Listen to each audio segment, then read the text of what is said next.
Chaque nom contient une grande légende. Bassana, la capitale du royaume, était un lieu plein de joie chaque fois qu'on célébrait un mariage. Cependant, dans les profondeurs de l'immense forêt au sommet de la plus haute montagne avait un Nang, une créature maléfique.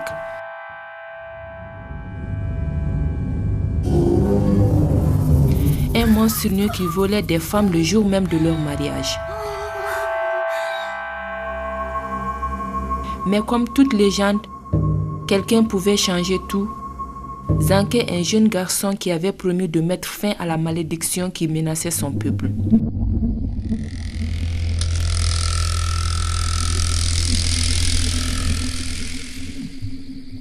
Et comme ça, alors Zanké épousa sa bien-aimée Niné. Il décida de se mettre en garde pour défendre son épouse. Mais à l'aube de la 4e journée, et dans le seul moment où Zanké fléchit, Niné avait disparu.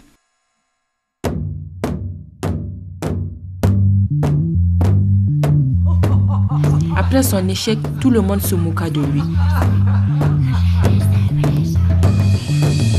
Malgré tout cela, plein de valeur, il est parti à la recherche de son épouse bien-aimée. Pendant le long voyage vers la grande montagne, un puissant lion sortit de la forêt et lutta avec Zanké.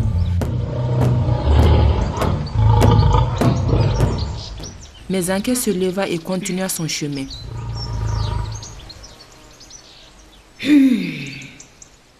Admiré par la détermination de Zanké, le lion décida d'aider le brave garçon. L'épervier, la pierre et la mouche décidèrent aussi de rejoindre une telle cause.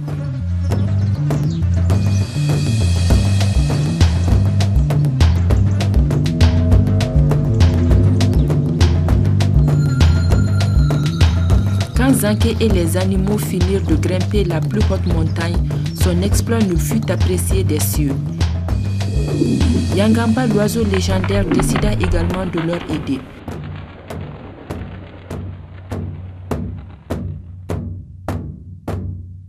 La détermination n'était pas contraire à la ruse et avant de pénétrer à l'aveugle, Zanké envoya la mouche enquêter le fond de l'obscur antre. La mouche raconta à Zanké qu'un gigantesque serpent avait pris Niné en captivité. Le monstre était immortel.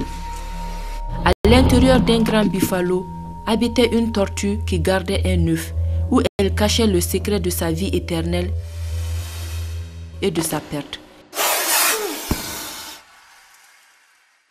Zanké et Niné étaient à nouveau ensemble. Avec la mort du monstre, leur possession était détruite.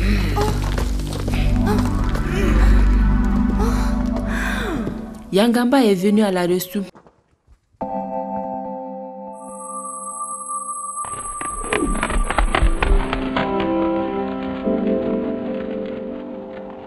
Mais elle avait une seule condition.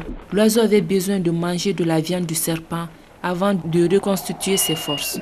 La route était très longue et l'oiseau commença à vaciller. Zanké donna à Yangamba toute la viande disponible, mais ce n'était pas assez. S'il ne donnait à manger à Yangamba, ça serait la fin de son exploit. Ainsi, ils arrivèrent à Bassama. Tout le village entier célébra le triomphe de Zanké et la fin de la malédiction.